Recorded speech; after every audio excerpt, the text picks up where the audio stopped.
BNP chairperson Khaleda জিয়াকে লন্ডনে চিকিৎসার জন্য নিতে নির্ধারিত এয়ার অ্যাম্বুলেন্সের অবতরণ বাতিল করা হয়েছে।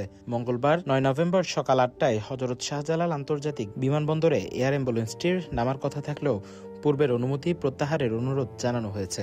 বেসামরিক বিমান চলাচল কর্তৃপক্ষ বেবি চকের এক জ্যেষ্ঠ কর্মকর্তা বিষয়টি নিশ্চিত করেছেন। তিনি জানান, জার্মান ভিত্তিক এফআই এভিয়েশন গ্রুপ স্থানীয় সমন্বয়কারী সংস্থার মাধ্যমে আগের স্লট অনুমোদন বাতিলের আনুষ্ঠানিক আবেদন করেছে।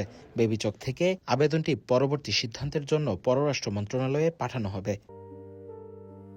এর আগে গেল রোববার জমা দেওয়া অপারেটর প্রাথমিক আবেদনের ভিত্তিতে এয়ার অ্যাম্বুলেন্সটি মঙ্গলবার সকাল ৮টায় অবতরণ এবং রাত ৯টার দিকে উড্ডয়নের অনুমোদন পায়। প্রাথমিকভাবে কাতারের আমিরের বিশেষ এয়ার অ্যাম্বুলেন্সে নেওয়ার কথা ছিল খালেদা জিয়াকে, কিন্তু কারিগরি ত্রুটি দেখা দেওয়ায় কাতার কর্তৃপক্ষ বিকল্প এয়ার অ্যাম্বুলেন্স ভাড়া করে। কাতার সরকারের ভাড়া করা এয়ার অ্যাম্বুলেন্সটি হল বোম্বার্ডিয়ার চ্যালেঞ্জার 604 বা CL-60।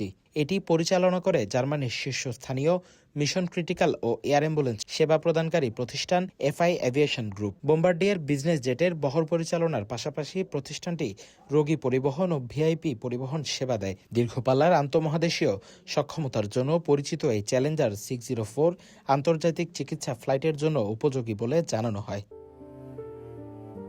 গেল ২৩ নভেম্বর থেকে এভারকেয়ার হাসপাতালে চিকিৎসাধীন আছেন সাবেক প্রধানমন্ত্রী ও বিএনপি চেয়ারপারসন খালেদা জিয়া। লন্ডনে চিকিৎসার পরিকল্পনা নিয়ে দিন দিন নতুন পরিস্থিতি তৈরি হচ্ছে। অনুমতি বাতিলের এই অনুরোধের পর চিকিৎসা যাত্রা কবে হবে তা নিয়ে এখনও অনিশ্চয়তা রয়ে গেছে।